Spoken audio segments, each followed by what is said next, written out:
Hi, my name is Ahmed. I come from the glorious country of Iraq, and I'm a born Muslim. My problem is that I practiced Islam when I was. Brother, first we request questions from the non-Muslims. Once all the questions from non-Muslims are over, inshallah we'll give you a chance. Yeah, but I'm telling you my problem only. Okay. But you said you're Ahmed and you're a born Muslim. I am born Muslim. But now are you a Muslim or not? I'm agnostic. Oh, so now you have left the religion of Islam. Yeah, I'm confused. Okay, fine. If you have left the religion of Islam, you can ask the question, brother. Okay. So my question is, how come I don't have the faith that you and the other Muslims have and some of my friends, even though I practiced Islam a lot and I even did Umrah, but I still do most of the sins that are forbidden in Islam, and I sometimes am lazy to do the prayer and the other subjects we have to do in Islam. I have read many books and about other religions and conspiracy theories and documentaries and such. I even have seen your own videos on YouTube, and there are many questions that go around my head about Allah and the Messenger and Muslims in general.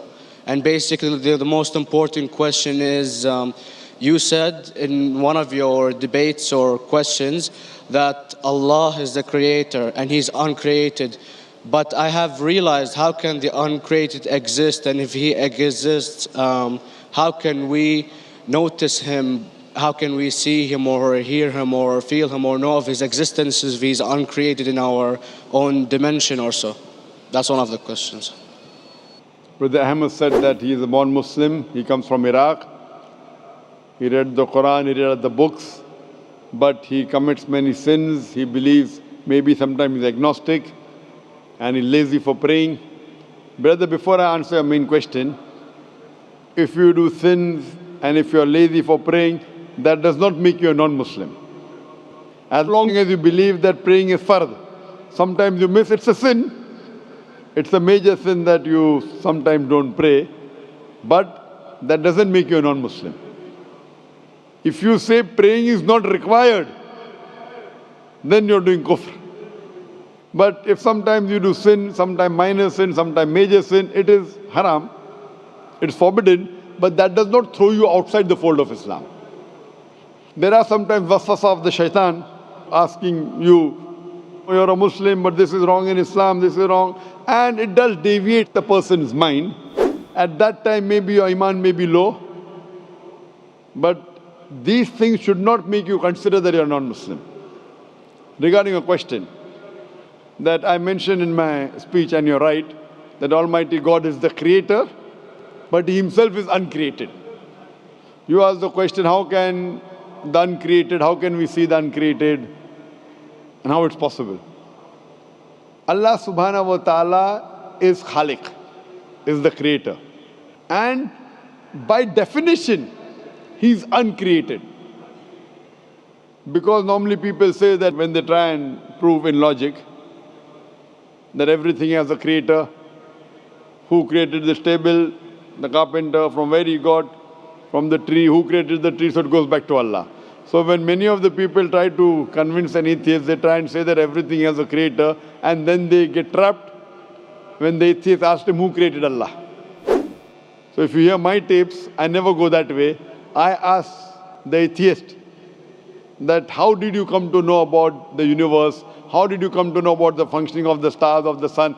And he says, and goes back, that the creator. So it's the vice versa. So if you know how to deal with logic, you don't trip over this problem with the atheist trap, the Muslims or the believers, by saying who created Allah. By definition, Allah is uncreated. And if you ask the question, who created Allah? If you have heard my tapes, I give the reply, that suppose a person comes and says that my brother John. Yeah, I know, I saw that, I heard that's funny, but I mean, how does he exist if he's uncreated? Not that is Allah. Yeah. That's the difference between you and Allah. How does he exist? Means He was existing. He doesn't have a beginning. You and I have a beginning, that's human being. So that's the difference between us and Allah. You can't say that Allah has to be like us. If Allah is like you and me, why should we worship Him? I see, but have you heard of the phenomenon, the Big Brother? used by various orders and political agendas to control the people and such by implementing it into multiple gods, and then later on it became a monotheistic religions all over the world to make it easier for Big the Brother, people to... sorry, I've never heard of the religion Big Brother. It's not a religion. It's like a theory, an idea, basically. For What does it example, say? yes. What does this idea say? What does it say? Is that when you have a big brother, it's easier for you to live life. When you have someone watching you the whole time, understanding you the whole time, protecting you the whole time, being with you the whole time, and you can talk to him, although he never talks to you back, maybe in your dreams, do it to your mind and such, it's easier for you to live. While a human who does not have a big brother and is not easily controlled into doing so and is having complete freedom is a danger for the major ruling powers and such. What does this say? I don't understand. Big Brother may be there, Big Brother may not be there. What does it have to do with Islam and God? What does it have to do? Because basically Allah is watching you the whole time. So you want to say that Allah is like a big brother? Indeed, you use him for your protection so you won't be scared. You know what I mean? See, this is the hypothesis. Hypothesis. If you have heard, how do I convince an atheist? If you have heard my answer, that you said that you're agnostic, you're atheist. Yeah. So first thing I do to an atheist is I congratulate him. What? I congratulate him. Have you heard my answer of atheist? Yeah, you congratulate them and stuff. But I haven't seen your debates with the atheist. I just saw your answers on some questions. Fine, so you haven't seen the answer of atheist? No, but I've seen your debate with David William Campbell. And that David William Campbell is not an atheist. Yeah, yeah. Now when an atheist tells me he does not believe in God like your theory of Big Brother, yeah, and if you believe in that theory, I will ask you, first thing I do to the atheist, I congratulate him. You know why? yeah, because they think and they don't follow what their parent does and such stuff like that. No. I congratulate him because he is not doing blind belief. The other people are doing blind belief. He is a Christian because father is a Christian. He is a Hindu because father is a Hindu. Most of the Muslims are Muslim because father is a Muslim. He is thinking. He says there is no God. He has said the first part of the Islamic Shahada, La ilaha. The reason I congratulate him is because he has said the first part of the Islamic Shahada, Islamic creed, La ilaha. The only thing I have to do is illallah, which I shall do inshallah. So if you have heard my answer, an atheist becomes an atheist because he believes in science, he believes in logic. Or I ask him that if an equipment is bought in front of him, which no one in the world has ever seen, and if the question is asked, that who will be the first person who will be able to tell you the mechanism of this new equipment? What is the answer? Of course, he's going to tell you the producer or the maker of this equipment. Creator, producer, maker. So when we ask him questions that how did this universe come into existence, he will talk about the Big Bang. This what we're going to talk is already mentioned in the Quran 1400 years ago in Surah Anbiya chapter number 21 verse number 30. Avalam yaral lazina kafaru anna samawati wal arda kanat ratkum fataqnahuma. Do not the unbelievers see that the heavens and the earth were joined together and we clove them asunder. This what you came to know 50 years back is mentioned in the Quran 1400 years ago. Who could have mentioned that?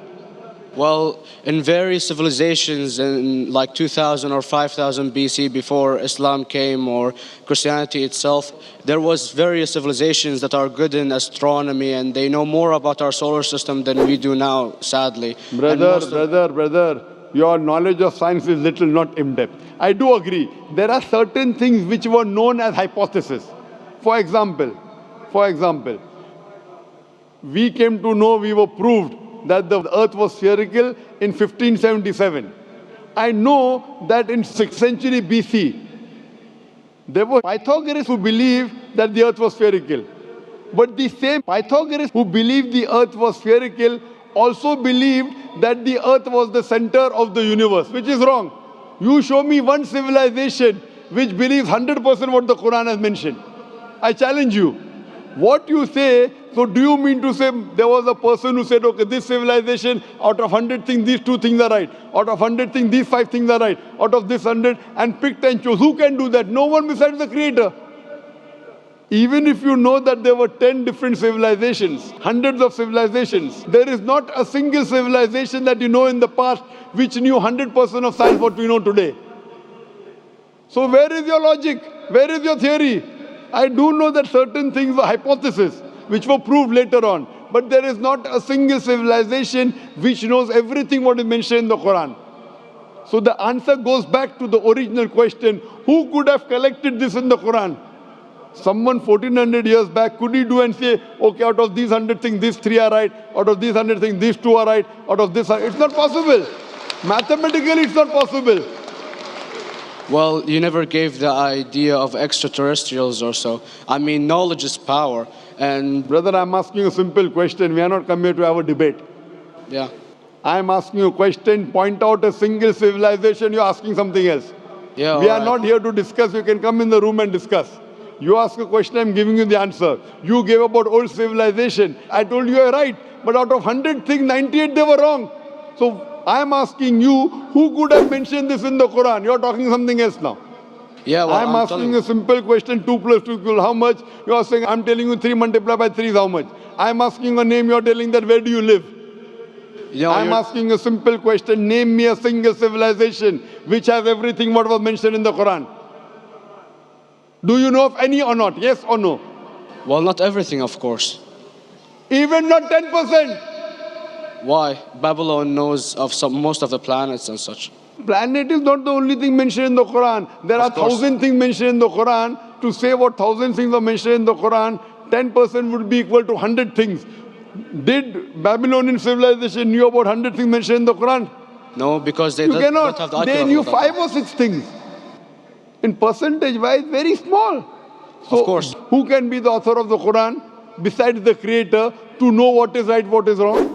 Today science has established the hypothesis mentioned by Babylonian so many centuries back is today proven. So these were hypotheses in the past, which out of them many have been rejected, some have been accepted.